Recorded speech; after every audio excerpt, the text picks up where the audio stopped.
ناظرین، یہ انسان کی زبان ہی ہے جو اپنا ظرف دکھاتی ہے، دوسرے کا عکس نہیں۔ کچھ لوگ کچھ بھی نہیں کرتے مگر لوگ ان سے خوش رہتے ہیں، اور کچھ لوگ جان نکال کر ہتھیلی پر بھی رکھ دیں تو بھی ان کی قدر نہیں ہوتی۔ حق پر وہی انسان صبر کرتا ہے جو حق کی فضیلت کو سمجھ سکتا ہے۔ ہم ایسے بے حس لوگ ہیں کہ سنتے آدھا ہیں، سمجھتے تھوڑا ہے اور سوچتے صفر ہیں، آگے جواب میں 2 گناہ کر کے بتاتے ہیں۔ بے شک وقت کی دوستی تو ہر کوئی کر لیتا ہے، مگر مزہ تو تب ہے جب وقت بدلے پر دوست نہ بدلے۔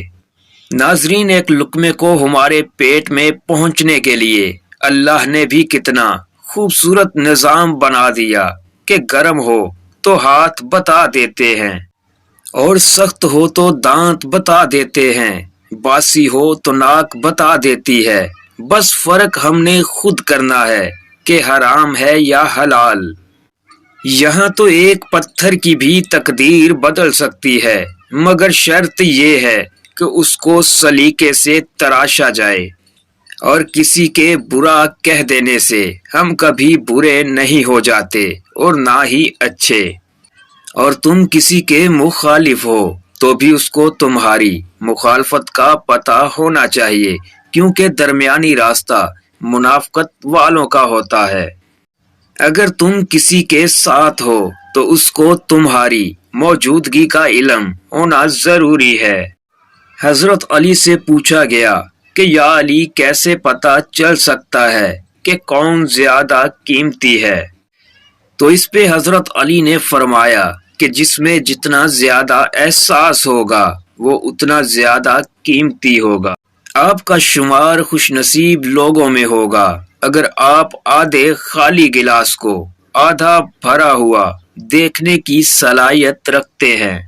لوگوں کے ساتھ ان کے کردار کے مطابق نہیں بلکہ اپنی تربیت کے مطابق رویہ اختیار کیجیے۔ ہمیشہ اس رب کی رحمت سے خوش ہوا کرو کہ وہ رب جو بھی عطا کرتا ہے وہ بہتر نہیں بلکہ بہترین ہوتا ہے، اور جو شخص روکھی سوکھی کھا کر بھی مطمئن رہتا ہے وہ سب سے زیادہ دولت مند ہے، کیونکہ اطمینان فطرت کی سب سے بڑی دولت ہے۔ جس امت کو قبرستان سے گزرتے وقت مردے کو سلام کرنے کا حکم ہے، وہ اب اتنی بے حس ہو چکی ہے کہ زندہ کو بھی بغیر مطلب کے سلام نہیں کرتے۔ ناظرین، صبح نہار منہ لہسن کی 2 تریاں لیموں کے قہوے کے ساتھ کھا لیں، آپ کے پیٹ کی چربی برف کی طرح پگھل جائے گی۔ کلمے کا مطلب ہی یہ ہے جہاں اللہ پاک کا ذکر ہوگا وہاں اللہ کے حبیب کا ذکر بھی لازمی ہوگا، اور خدا سے جب بھی دعا مانگو تو مقدر ہی مانگنا، عقل نہیں، کیونکہ عقل والوں کو مقدر والوں کے در پہ کام کرتے دیکھا گیا ہے۔